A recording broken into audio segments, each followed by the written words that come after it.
welcome to Coffee with Jesus, where we share real stories, real struggles, and real hope. I am Mary, and if you're new here, I want to invite you to check out my book called Thanks for the Lemonade, available on Amazon. You can find it easily by scanning the QR code on the screen. It's the story of my life, my challenges, and my faith, and how God has taken what most people would see as limitations and turned them into something beautiful. Today I want to share a story about persistence, trust, and God's faithfulness, and what kayaking and knitting have taught me about His grace. I only have one working hand, so naturally, when I told people that I wanted to go kayaking, their reaction was, well, let's just say skeptical. How are you going to paddle, they would say. Won't that be hard? Maybe it's just not possible. But then there was my best friend Terry. He didn't doubt. He didn't discourage me. He simply said, I know how you can kayak. I'll tow you. And that warmed my heart because someone believed in me. One afternoon, we got our kayaks out on the water. Now, I wasn't interested in just sitting there and just being pulled along. I wanted to paddle, so I asked for one. Terry hesitated at first. I could see that the wheels were turning in his mind, probably wondering if I'd get frustrated or tired too quickly. But after a moment, he handed me the paddle. And let me tell you, the thrill of moving across the water on my own was something I'll never forget.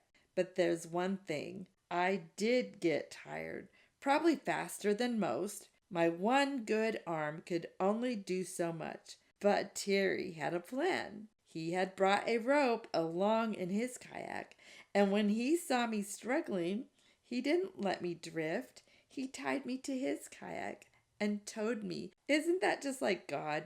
We start out strong, full of excitement and determination. We feel like we can conquer anything, but then life happens. We get weary. The weight of our limitations, our struggles, fears, and exhaustion start to set in. We wonder if we can keep going, and that's when God steps in, just like Terry did. He doesn't scold us for getting tired. He doesn't tell us we should have been stronger. He simply tethers us to Him and carries us when we can't move forward on our own. Come to me, all who are weary and burdened, and I will give you rest. Matthew 11:28.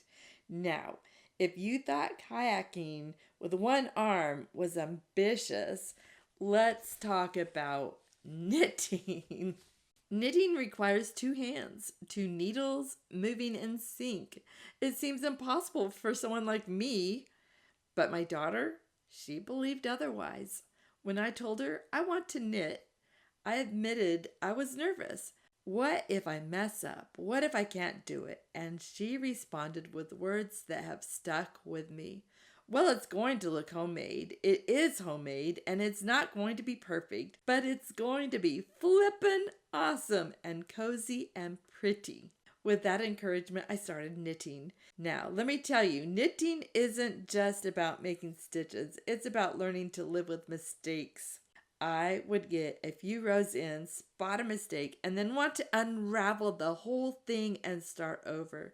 Sometimes I did, but then I'd hear my daughter's words again, and I'd realize something. One small mistake doesn't ruin the whole blanket. One time I dropped a stitch, and my first instinct was to scrap everything and start fresh. But I had already put in so much work, and I didn't want to lose all that progress. So I called my daughter, the knitting expert, and she said, "Oh, I can fix that for you." And again, God spoke through that moment. How many times do we look at our lives and see only the flaws, the messed up opportunities, the wrong choices, and the mistakes? We think, this is ruined. I need to start over. But God, the master knitter, says, I can fix that for you. He doesn't unravel our entire story. He doesn't throw us away because we've made some mistakes. Instead, he redeems what's broken. He takes the stitches that have skipped through our fingers and he carefully weaves them back into the pattern of his perfect plan. He makes everything beautiful in his time. Ecclesiastes 3:11. So here's the thing, we all have limitations. Mine are just visible, but we all have struggles, weaknesses, and things we believe disqualify us. We let fear tell us we can't. We let doubt whisper that we're not good enough. But God doesn't see our limitations the way we do. He sees possibilities. He sees potential.